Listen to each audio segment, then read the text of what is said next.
یہ گروتھ بھی رکھتے ہیں اور چہل قدمی بھی کر سکتے ہیں. آج ادھر ہے بکری کا بچہ تو کل ادھر پائیں گے آپ. لیکن اب اس کے علاوہ اور کچھ؟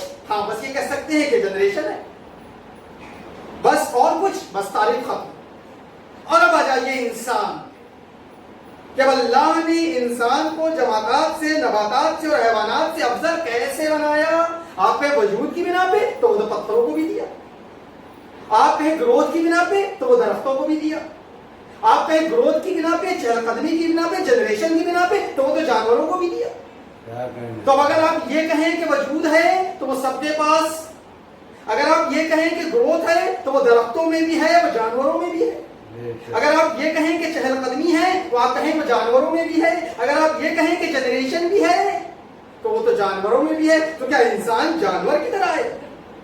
پھر کیا ایسی چیز ہے کہ اللہ نے انسان کو جانور سے بھی بہتر بنا دیا؟ تو وہ نعمت عقل ہے کہ جس کو اللہ نے سورج سے ادا کیا، کہ جس کے حاصل ہو جانے کے بعد وہ جانور سے بھی افضل ہو گیا. لہٰذا اللہ نے قرآن میں ارشاد فرمایا کہ ہم نے تمہیں بہترین نظام کے ساتھ خلق کیا. ایسا نظام کائنات میں کوئی اور خلقت اس نظام کے ساتھ پائی نہیں جاتی. صلوات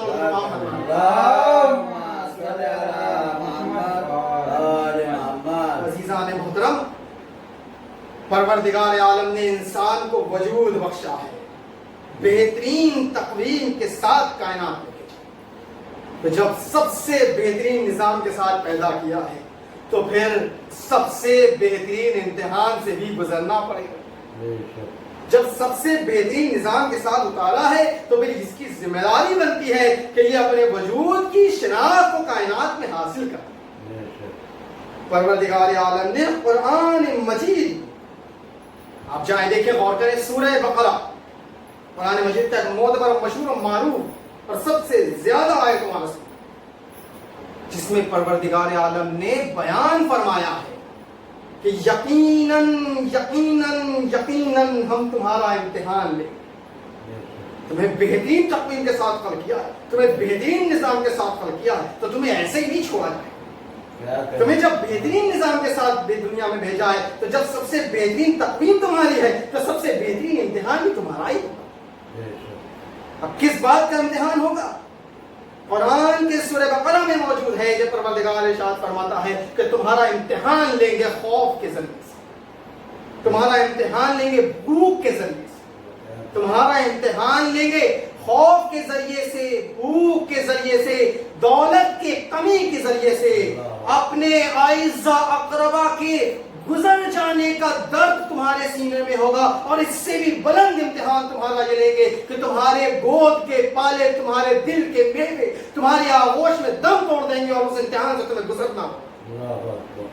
یہ اللہ نے قرآن میں ارشاد فرمایا کہ اللہ امتحان لے گا، بھوک سے لے گا، خوف سے لے گا، دولت کی کمی سے لے گا. اچھا خاصا نظام چل رہا ہے، کوئی ہماری طرف سے کوتاہی بھی نہیں ہے، لیکن پھر بھی بہتر طریقے سے چلنے والا ہمارا بزنس، ہماری جاب، ہماری ورکنگ، نہ جانے کیا ہو جاتا ہے کہ سب ختم. اور پھر اگر ہم بولیں تو آج کا یہ دن، آج کا یہ دور، یہ کورونا وائرس سے گرست یہ ہندوستان، یہ کائنات، یہ بخوبی اس چیز کو دیکھ رہی ہے کہ اچھا خاصا چل رہا کاروبار، ہماری کوئی کمی اور کوتاہی نہیں تھی، لیکن پھر بھی سب چوپٹ ہو رہا ہے، پھر بھی سب میں مشکلات پیدا ہو رہی ہیں. عزیزان محترم، یہ ارشاد رب العزت ہے کہ تمہارا امتحان لیا جائے. دولت کی کمی کی وجہ سے تمہارا امتحان ہوگا، تمہارا کوئی قصور نہیں، سب بہتر ہے، تم اچھی نیت سے کام کر رہے تھے پھر بھی دولت کی کمی ہوگی، تمہارے اعزا اقربا تمہاری آنکھوں کے سامنے سے دور ہو جائیں اور تمہارے جگر گوشے، تمہارے گود کے پالے. یقیناً یقیناً یہ مصیبت ہے. پروردگار فرماتا ہے کہ جو اس مصیبت میں صبر و شکر سے اپنی زندگی گزارے گا، اے میرے رسول اسے بشارت دے دو کہ بھی اللہ کے پاس اس کے لیے اجر کثیر موجود ہے. صلوات یقیناً یہ مصیبت ہے، یقیناً مصیبت ہے، اس میں کوئی دو رائے نہیں کہ یہ مصیبت نہیں ہے، یہ مصیبت ہے، اللہ خود کہہ رہا ہے. لیکن پروردگار یہ بھی کہہ رہا ہے کہ رسول سے بشارت دے دیجیے کہ جو اس میں صبر کا مظاہرہ کرے، یقیناً یہ مصیبت ہے۔ اب اس عالم میں انسان غمگین بھی ہوگا، اس عالم میں انسان روئے گا، تو اب ظاہر سی بات ہے کہ جب مصیبت آئے گی تو انسان روئے گا، جب مصیبت آئے گی تو آنسو بہیں گے، جب مصیبت آئے گی تو دل غمگین ہوئے گا۔ عزیزان محترم، دین اسلام فطرت کے خلاف کام کرنے کا نام نہیں۔ دین اسلام دین ہی وہی ہے جو کبھی بھی فطرت انسانی کے برعکس نہیں جاتا۔ یہ فطرت میں ہے کہ اگر مصیبت آئے گی تو غمگین ہوگے، اگر مصیبت آئے گی تو اشک بہیں گے، اور اگر مصیبت کے وقت آنسو بہانا بدعت ہوتا، مصیبت کے وقت آنسو بہانا اگر قانون کے انسانی کے تحت نہ ہوتا تو سورہ یوسف میں یوسف کے باپ کو روتا ہوا قرآن سورہ کے طور پر موجود نہ کرتا۔ جناب یعقوب بیٹے کی جدائی میں روئے، اور اتنا روئے کہ آنکھیں سفید ہو گئے۔ تاریخ نہیں، قرآن کی روشنی میں بیان کر رہا ہوں کہ پروردگار عالم نے سورہ یوسف میں پورا واقعہ بیان کیا کہ اس قدر روئے لیکن صبر کیا، اور ایسا صبر کے آیت کی صورت میں ہے کہ صبر نہیں، صبر جمیل، ایک ایسا صبر کہ جس میں جمال پایا جاتا ہے۔ تو عزیزان محترم، جب انسان فطرت کے ماتحت چلتے ہوئے رضائے پروردگار کے تحت صبر کرتا ہے تو پروردگار کی رضا حاصل ہوتی ہے۔ صلوات محمد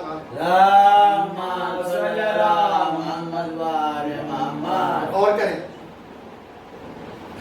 تاریخ موجود ہے، کائنات کے رسول شافع روز جزا احمد مصطفیٰ محمد صلی اللہ علیہ وسلم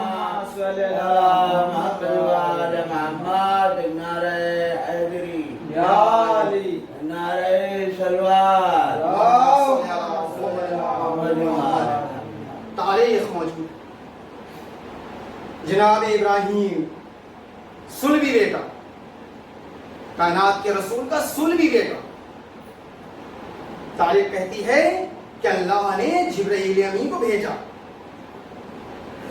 کہ یا تو ابراہیم کو لے لیجئے یا تو حسین کو لے لیجئے۔ کائنات کے رسول کہتے ہیں کہ ہم حسین کا فدیہ قرار دیں، سلبی بیٹا۔ اور تاریخ کی روشنی میں دیکھیے تو جنت البقیع میں کائنات کے رسول نے خود اپنے گوشت کے پالے کو قبر میں، اور غم اس قدر کہ کائنات کے رسول کے آنکھوں سے اشک جاری ہے۔ کائنات کے رسول غمگین ہے، رو رہے ہیں۔ اسی اسنا میں کسی صحابی نے سوال کیا، اللہ کے رسول آپ رو رہے ہیں؟ اس کا مطلب سمجھ لیجئے کہ مزاج وہابیت آج کی نہیں، اس وقت کائنات کے رسول سے یہ سوال کرنا آپ رو رہے ہیں، یہ بیان فرماتا ہے کہ یہ رونے پہ بدعت کے یہ مزاج آج کا نہیں۔ لیکن بہت شکر اس صحابی کا کہ جس نے یہ سوال کیا، کیونکہ اگر وہ یہ سوال نہ کرتا تو کائنات کے رسول کا وہ جملہ کہ جو جواب کی صورت میں آیا وہ ریکارڈ میں درج نہ ہو۔ کائنات کے رسول جواب دیتے ہیں، اور کیا مالک الاعلیٰ جملہ فرماتے ہیں کہ یقیناً آنکھیں اشک بہاتی ہیں، دل غمگین ہوتا ہے، لیکن تم غور کرو کیا اس عالم مصائب میں نے رضائے پروردگار کے سوا کوئی اور کلمہ اپنے زبان سے جاری کیا؟ اس کا مطلب یہ ہے کہ مصیبت چاہے اولاد کی کیوں نہ گزر جائے، بس صبر کرو اور اللہ کی رضا کے لیے تیار رہو، بس اسی صبر کرنے والے کے لیے اللہ کی بارگاہ میں جزائے ہے۔ صلوات عزیزان محترم، یہ عمل دراصل فطری عمل ہے، یہ فطرت میں شامل ہے۔ اللہ نے انسان کو بہترین تقویم کے ساتھ خلق کیا، اس میں کوئی دو رائے نہیں، اور یہ اسی کے نظام میں شامل ہے کہ جب اس کا دل غمگین ہوتا ہے تو اس کی آنکھوں سے اشک بہتے ہیں، یہ فطرت ہے۔ اور قرآن اس بات کی سند دیتا ہے کہ جو دین اسلام ہے دراصل وہ فطرت ہے۔ جو بھی مولود آتا ہے، جو بھی کائنات میں بندہ آتا ہے، وہ فطرت اسلام پہ پیدا ہوتا ہے۔ جب قرآن کی آیت بھی ہے، کائنات کے رسول کی حدیث کہ جو دین ہے یہ دین فطرت ہے۔ اب غور کر، یہ دین فطرت ہے.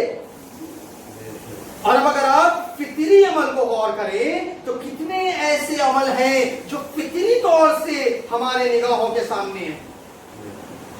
رونا فطرت میں شامل ہے، ہنسنا فطرت میں شامل ہے، چہرے پہ مسکان آتی ہے یہ فطرت میں شامل ہے. اگر ہمیں بھوک کا احساس ہوتا ہے تو یہ بھوک لگنا فطرت میں شامل ہے. اگر ہمیں پیاس کا احساس ہوتا ہے تو یہ پیاس کا احساس ہونا فطرت میں شامل ہے. یہ فطری عمل ہے، ہم اور آپ اسے انکار نہیں کر سکتے. تو گویا یہ فطری عمل. کیا آپ نے کبھی غور کیا کہ کسی نے کہا ہو کہ بھوک لگنے کے لیے ایک سرٹیفکیٹ ضروری ہے؟ کبھی آپ نے غور کیا کہ یہ دیکھا گیا ہو کہ پیاس لگنے کے لیے ایک سرٹیفکیٹ ضروری ہے؟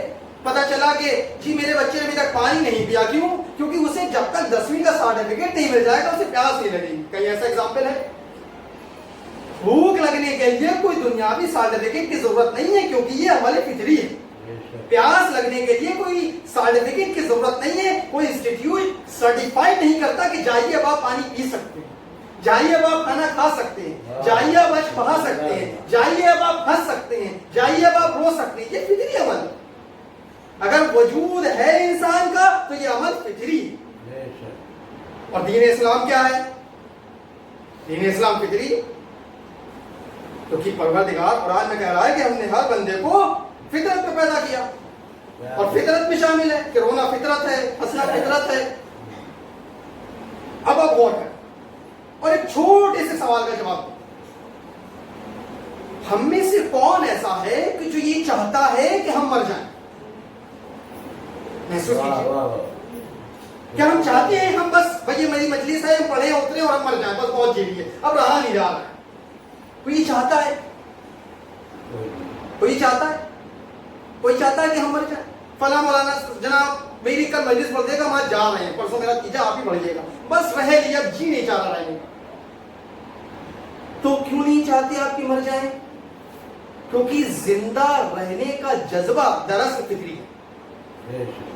تمنائے بقا جو ہمارے دل میں پائی جاتی ہے دراصل وہ فطری ہے. یہ تمنائے بقا فطری ہے. مٹ جانے کی بات سے ہم گریز کرتے ہیں. کوئی 4 سال 3 سال کا بچہ بھی جو ہوش حواس میں ہو، اگر آپ اسے بھی اذیت دیں تو وہ بھی اسے ایکسپٹ نہیں کرے گا. وہ بھی یہ چیز کا ایکسپٹ نہیں کرے گا کہ آپ اسے اذیت دیں، آپ اسے مار. کیونکہ یہ عمل فطری ہے. یعنی کہ زندہ رہنا تمنائے بقا فطری ہے. تو بھوک لگنا فطرت میں شامل، پیاس لگنا فطرت میں شامل. بھوک کا احساس، پیاس کا احساس، درد کا احساس، خوشی کا احساس فطرت میں شامل. اسلام دین فطرت، جذبہ بقا فطرت میں شامل. تو اس کا مطلب یہ ہے کہ جب فطرت یہ کہہ رہی ہے کہ باقی رہنا فطرت میں شامل ہے، جذبہ بقا فطری ہے اور دین اسلام بھی دین فطرت ہے، تو مطلب یہ ہوا کہ جو بھی بندہ کائنات میں اسلام قبول کر لے اور دار اسلام میں داخل ہو جائے تو گویا اسے کبھی موت ہی نہیں آئے گی. کیوں؟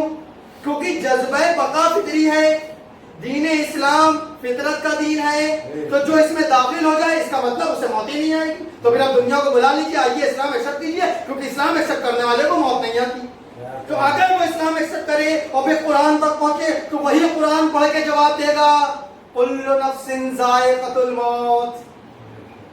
پھر وہ یہ کہے گا کہ آپ کے قرآن میں تو لکھا ہے کہ ہر نفس کو موت کا مزہ چکھنا ہے، اور آپ نے ہمیں یہ کہہ کے دعوت دی کہ چونکہ تمنائے بقا فطری ہے اور دین اسلام بھی دین فطرت ہے اور آپ نے ہمیں بلا لیا، لیکن دراصل آپ کا ہی قرآن کہہ رہا ہے کہ ہر نفس کو موت کا مزہ چکھنا ہے. تو اس مسئلے کو کیسے طے کیا جائے؟ یہ مسئلہ جو فطری ہے اور یہ جو اصول اسلام ہے، دراصل ان دونوں کو سنکرنائز کیسے کیا جائے؟ دراصل دین اسلام فطرت کا دین ہے، لیکن بھوک لگنا فطرت میں شامل ہے، پیاس لگنا فطرت میں شامل ہے، درد ہونا فطرت میں شامل ہے. وہ دین فطرت ہو ہی نہیں سکتا جو اس بات کا انکار کرتے کہ تمہیں بھوک کیوں لگتی ہے. وہ دین اسلام ہو ہی نہیں سکتا، دین فطرت ہو ہی نہیں سکتا جو انسان کے پیاس لگنے پہ اعتراض کرے تمہیں پیاس کیوں لگتی ہے. وہ اسلام دین فطرت کوئی نہیں سکتا جو آپ کے اس بات پہ اعتراض کرے کہ تمہارا دل غمگین کیوں ہوتا ہے، بلکہ دراصل دین اسلام اس دین فطرت کو کہتے ہیں جو انسانی فطرت کے تقاضوں کو ایکسپٹ کرتے ہوئے اسے اس طرح سے چینلائز کرے کہ اس کے لیے پراپر گائیڈنس مہیا کی جائے کہ تمہارے بھوک لگنے پر ہمیں اعتراض نہیں ہے، تمہارے پیاس لگنے پہ ہمیں اعتراض نہیں ہے، تمہارے غمگین ہونے پہ ہمیں اعتراض نہیں ہے، لیکن ہم تمہارے لیے ایک ایسا راستہ مہیا کریں گے جس کے تحت تم یہ جان پاؤ کہ اگر بھوک لگے تو کھانا کیا ہے اور کس سے بچنا ہے، پیاس لگے تو پینا کیا ہے اور کس سے بچنا ہے۔ بھوک لگنے پہ اگر تم سب کچھ کھانے لگو گے تو تم جانور ہو جاؤ گے، پیاس لگنے پہ اگر تم سب کچھ پینے لگو گے تو تم جانور ہو جاؤ گے۔ دین اسلام دراصل تمہیں انسان بنانے آیا ہے، تمہارے لیے وہ گائیڈنس فراہم کرے گا، اسے تمہاری بھوک سے اعتراض نہیں ہے، اعتراض اس بات سے ہے کہ تم کچھ غلط چیز نہ کھا لو، اس گائیڈنس کو تمہارے لیے پرووائڈ کیا جائے، اس دین کا نام دین فطرت، دین اسلام۔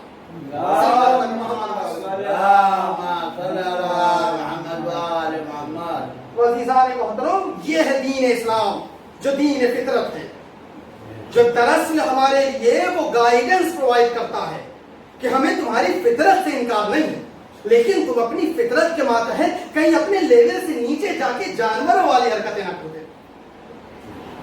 جبکہ جانور بھی یہ جانتا ہے کہ اگر ایک شیر کو پنجرے میں بند کر دیجیے اور بھوکا رہے اور پتے ڈالیے تو وہ کبھی پتے نہیں کھائے گا، بھوکا مر جائے۔ ایک بکری کو اگر پنجرے میں بند کر دیجیے اور گوشت کے ٹکڑے ڈالیے اور وہ بھوکی رہے گی لیکن وہ گوشت کے ٹکڑوں سے اپنا پیٹ نہیں بھرے گی۔ تو ہم چاہتے یہ ہیں کہ تمہاری اس فطرت کے تحت تمہیں اپنے غذا کا بہترین انتظام کرا دیا جائے، لہٰذا تمہیں بھوک لگے تو تم کچھ بھی کھا لو، وہ اسلام نہیں ہے۔ ہم تمہیں بتانا چاہتے ہیں کہ جب تم نوالا توڑو تو نوالا حلال ہے یا حرام، یہ تمہیں اسلام بتائے گا۔ کہ جب تمہارا دل غمگین ہو تو کس صورت سے تمہیں رونا ہے، یہ تمہیں اسلام بتائے گا۔ تو یہ ہے دراصل دین اسلام، یہ ہے دراصل دین فطرت کہ جو تمہاری فطرت کے ساتھ تمہیں وہ اصول مہیا کرتا ہے کہ جس کے ماتحت تم ایک ایسے اصول پر چلو گے کہ جس کے ماتحت پروردگار عالم نے تمہیں بہترین تقویم کے ساتھ خلق کیا ہے، اور تم اس نظام کو قائم رکھو اور اس پہ گامزن رہو۔ صلوات پر محمد علیہ۔ اور بس ایک آخری بات کہ جب انسان کا مزاج اس کے اندر احساس بقا، تمنائے بقا پائی جاتی ہے کہ وہ اپنے آپ کو مٹنا نہیں دینا چاہتا، تو پھر اب وہی قرآن کہ جو اس فطرت کے تحت قرآن میں کہہ رہا ہے کہ ہر نفس کو موت کا مزہ چکھنا۔ دین اسلام اس بات سے گریز نہیں کرتا کہ تم اپنا خیال نہ رکھو، وہ یہ نہیں کہتا تم مر جاؤ، تم اپنا خیال رکھو، پرولونگ کرو اپنی زندگی کو، بہترین سے بہترین طریقے سے زندگی گزارو، لیکن دیکھو اس بات سے کہ تم منہ نہ پھیر لینا کہ تمہیں موت آنا۔ ہر نفس کو موت کا مزہ چکھنا ہے، تم اس بات سے کہیں تو اب یہ جو دین جو آپ کے لیے اس بات کو پیش کر رہا ہے کہ ہر نفس کو موت کا مزہ چکھنا ہے، اور دین فطرت بھی اور فطرت میں شامل ہے کہ تمنائے بقا ہمارے اندر پائی جاتی ہے۔ تو اب اس بات کو سمجھنے کے لیے ایک آخری منزل پر ایک چھوٹا سا ایگزامپل لیتے ہیں کہ پروردگار سورہ آل عمران میں فرماتا ہے کہ ہم تمہاری شکل کو تمہاری ماں کے شکم میں جیسا چاہتے ہیں ویسا بنا لیں، جیسا چاہتے ہیں ویسا بنا لیں۔ اب آپ غور کیجیے کہ جب ایک مولود ماں کے شکم میں ہوتا ہے، ایک چھوٹا سا ایگزامپل غور کیجیے، ایگزامپل کے طور پر اگر ایک نظریہ پیش کریں، تصورات کی دنیا میں رہتے ہوئے تو دل اور گردے اور کلیجے آپس میں گفتگو کرتے ہیں کہ یہ کون ہے جو ہمارے درمیان آ گیا، یہ ایسا کون ہے کہ جو نہ تو صرف آیا ہے بلکہ ہر دن اس کے وجود اور بلند ہوتا جا رہا ہے۔ تو دل اور گردہ اور باقی آپس میں گفتگو کرتے ہیں، تو کوئی اور کر کے کہتا ہے دیکھو اس کی آنکھیں پائی جاتی ہیں، اس کا مطلب یہ ہے کہ یہ دیکھے گا، تو جواب ملتا ہے لیکن یہاں تو اندھیرا ہی اندھیرا ہے، یہاں تو دیکھنا ممکن ہی نہیں۔ اس کا مطلب یہ ہے کہ اس کے پاس آنکھیں ہیں کہ جہاں کے لیے نہیں بنا، یہ ایک ایسی جگہ جائے گا جہاں روشنی پائی جائے تاکہ اپنی آنکھوں کا استعمال کر سکے۔ غور کرو، اس کے ہاتھ بھی اور پیر بھی پائے جاتے ہیں، یہاں تو اتنی جگہ ہی نہیں ہے کہ یہ اپنے قدموں سے چہل قدمی کر سکیں یا اپنے ہاتھوں سے کچھ اٹھا سکیں۔ اس کا مطلب یہ ہے کہ یہاں بن تو رہا ہے لیکن یہ یہاں کے لیے نہیں ہے۔ اس کے قدم یہ بتا رہے ہیں کہ یہ یہاں سے نکل کے کسی ایسے مقام پہ جائے گا جہاں یہ چل پھر سکے۔ اس کے ہاتھ ہیں، اس کا مطلب کہ ہاتھوں سے کچھ اٹھانے کی قوت رکھتا ہوگا، یہاں تو کچھ ایسی چیز ہی نہیں ہے جو یہ اٹھا سکے۔ اس کا مطلب یہ ہے کہ یہاں بن تو رہا ہے لیکن یہ یہاں کے لیے نہیں بن رہا۔ لیکن آپ ذرا غور کیجئے، کیا آپ کو کبھی اس بات کا احساس ہوا؟ ہم اپنے آپ سے سوال کریں، کہ شکم ماہی میں رہ کے، کبھی شکم مادر میں رہ کے کبھی ہم نے یہ احساس کیا کہ ہمیں یہاں سے باہر جانا ہے؟ تصورات کی دنیا میں نہیں ہے وہ چیز، اور جب ہم آتے ہیں تو کیا بڑا خوش ہوتے ہیں۔ جو بھی مولود دنیا میں آتا ہے غمگین ہوتا ہے، آنسو بہاتا ہے، گریہ کرتے ہوئے آتا ہے، وہ یہاں آتا ہے جہاں سے آ رہا ہے، دراصل وہاں بن تو رہا ہے لیکن وہاں کے لیے نہیں بن رہا ہے۔ لیکن جہاں آ رہا ہے، جہاں آنا کبھی اس کے لیے ضروری نہیں ہوتا کہ وہ خود نکل کے آ جائے، اور آتے ہوئے گریہ کرنا بتا رہا ہے کہ وہ آنا نہیں چاہتا۔ تو اس کا یہ وجود جو وہاں ہے، بنا تو مادر کے شکم میں ہے لیکن وہاں کے لیے نہیں بنا، اسے اس دنیا میں آنا پڑے گا۔ لیکن جب تک وہ اس ماں کے شکم میں موجود ہے، اسے اس بات کا احساس نہیں ہے کہ یہ دنیا ہے جہاں آنے کے لیے وہ بن رہا ہے۔ تو جس طرح اس مولود کو اس بات کا علم شکم مادر میں نہیں ہوتا کہ وہ وہاں ہے تو لیکن بن یہاں کے لیے رہا ہے، اسی طرح اس کائنات میں آنے کے بعد ہمیں اس بات کا علم نہیں رہتا کہ ہم یہاں ہیں تو لیکن یہاں کے لیے نہیں ہے، اس کے بعد کی ابدی زندگی کے لیے درس نہ پائے گا۔ صلوات اللہ محمد و آل محمد۔ تو وہاں کا علم کون؟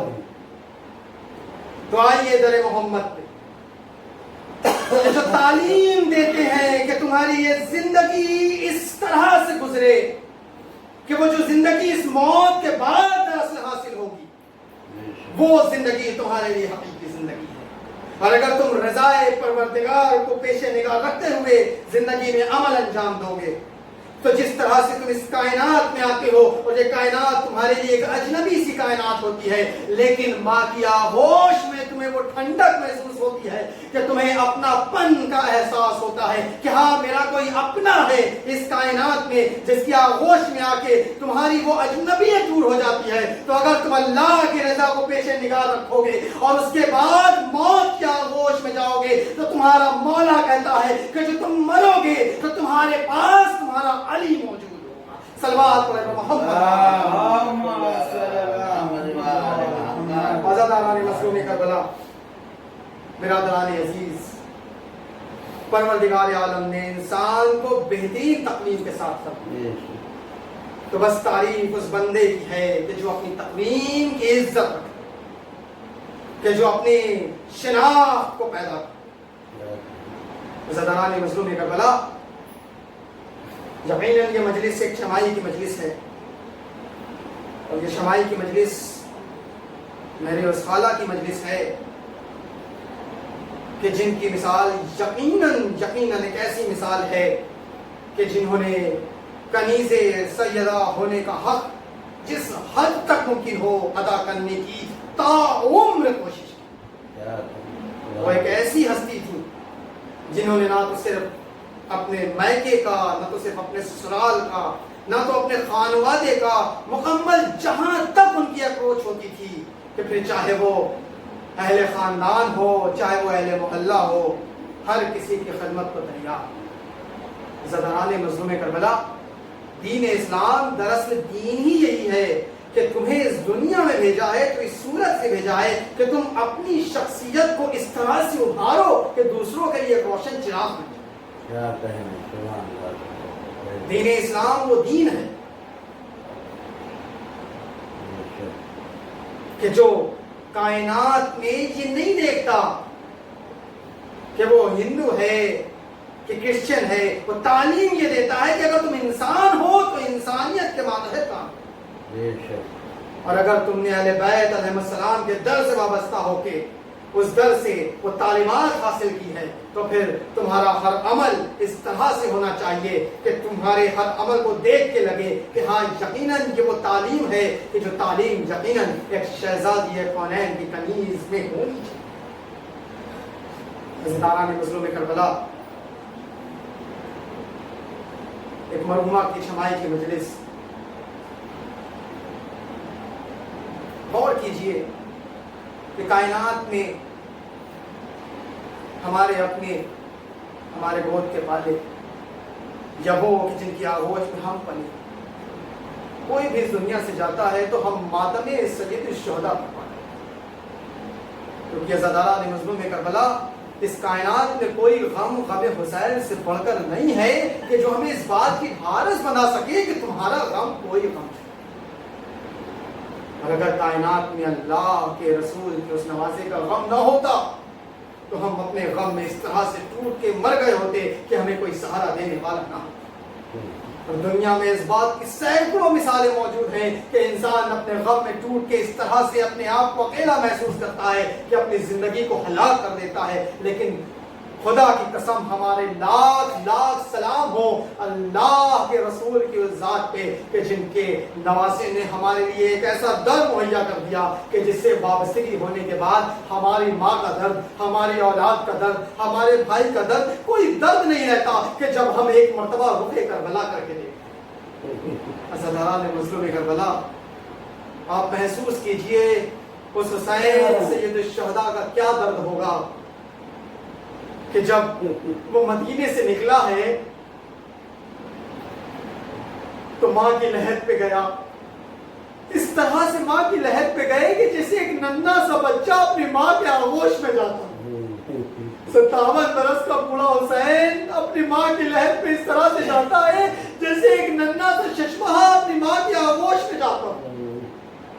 عزاداران حسین ماں کی آغوش میں، ماں کی قبر میں اس طرح سے حسین لیٹ جاتے ہیں کہ جیسے بچپن کے عالم میں ماں کی آغوش میں لیٹتے تھے، اور بس ماں سے وعدہ لیتے ہیں، ماں آپ نے وعدہ کیا تھا کہ جب وقت آخر حسین پکارے گا تو آپ چلے آؤ۔ عزاداران مظلوم کربلا، آپ ذرا حسین کا درد محسوس کیجئے۔ ہم بعد اذان جو دعا پڑھتے ہیں تو ہم پروردگار کی بارگاہ میں دعا کرتے ہیں، پالنے والے اگر ممکن ہو تو ہمارے قبر کو رسول کے قبر کے قریب۔ آپ ذرا تصور کریں کہ جو ہم جیسا نمازی خاکسار اپنی نمازوں میں دعا کرتا ہے کہ ہمارے قبر رسول کے قریب ہو، لیکن ہاں جو وارث رسول ہو وہ مدینے کو چھوڑ کے جا رہا۔ عزاداران مظلوم کربلا، وہ دن قریب ہے کہ جو ایام عزا کے دن ہے، وہ دن قریب ہے کہ جو دن حسین غریب کو رونے کے دن ہے۔ عزاداران مظلوم کربلا، یہ وہ حسین ہے کہ جو میدان کربلا میں اس منزل پہ پہنچ چکے ہیں کہ اب کوئی مونس و یاور مددگار نہیں ہے۔ خیمے سے اس طرح سے رخصت ہوتے ہیں کہ جیسے خیمے سے ایک زندہ جنازہ رخصت ہو۔ خیمے سے رخصت ہو کے آتے ہیں، رہوار پہ سوار ہوتے ہیں، رہوار کو ایڑ دیتے ہیں، رہوار آگے نہیں بڑھتا۔ ایک مرتبہ فرماتے ہیں، اے بے وفا، ارے میری آخری سواری ہے، مجھے میرے منزل تک پہنچا دے۔ زبانی میں جواب ملتا ہے، اے آقا میری کیا مجال، لیکن میرے سلبوں سے آپ کا سکون لپٹا ہے۔ اب جو حسین کی نگاہیں نیچے جاتی ہیں، کیا دیکھتے ہیں؟ گود کی پالی سکینہ سلبوں سے لپٹی ہے۔ امام مظلوم نیچے اترتے ہیں، ننھی سی سکینہ کو کلیجے پہ لٹاتے ہیں، غمین کربلا پہ لیٹ جاتے ہیں، فرماتے ہیں، اے بیٹی سکینہ، تم جانتی ہو پروردگار کی بارگاہ میں نے نماز شب میں تمہیں کس طرح سے تلاؤں میں طلب کیا۔ بی بی پوچھتی ہے، اے بابا تم نے کس طرح سے ہمیں طلب کیا؟ حسین فرماتے ہیں، میں نے پالنے والے سے گزارش کی، پروردگار مجھے ایسی بیٹی دینا جیسی میرے بابا کو دی تھی۔ بی بی پوچھتی ہے، بابا پھر اور کیا دعا کی؟ میں نے کہا، پالنے والے میرے دل میں اس کی وہ محبت رکھنا جو میرے بابا کے دل میں میرے اماں کی محبت کے دل میں میری وہ محبت رکھنا جو میرے اماں کے دل میں میرے بابا کی محبت تھی. بی بی پوچھتی ہے اے بابا پھر اور کیا دعا کی؟ بس یہ دعا مستجاب ہوئی. اللہ نے پوچھا اے حسین تمہاری دعا کو قبول کیا لیکن ذرا بتا دو کہ وقت ہوگا دین پہ اور میں تمہیں طلب کروں گا اور وہ بچی تمہارے کلیجے پہ ہوگی تو تمہارا کیا عمل ہوگا؟ میں نے وعدہ کیا پالنے والے تیرے دین کی بقا کے لیے اپنی بچی کی محبت کو قربان کر دوں گا. بس یہ سننا تھا. سکینہ نے ہاتھوں کو گلے سے ہٹایا. رد و عمل بدل گیا. وہ منزل آ گئی کہ کل تک جو بچی بابا کے سینے پہ سوتی تھی آج ماں کی آغوش میں بے حال ہے. اللہ لعنت اللہ علی قوم الظالمین. سیاق الذین ظلموا انا للہ و انا الیہ راجعون. رضا من قضاء المرسلین. ایک مرتبہ سورہ ہم 3 مرتبہ سورہ اخلاص کے پڑھتے مرحومہ غزی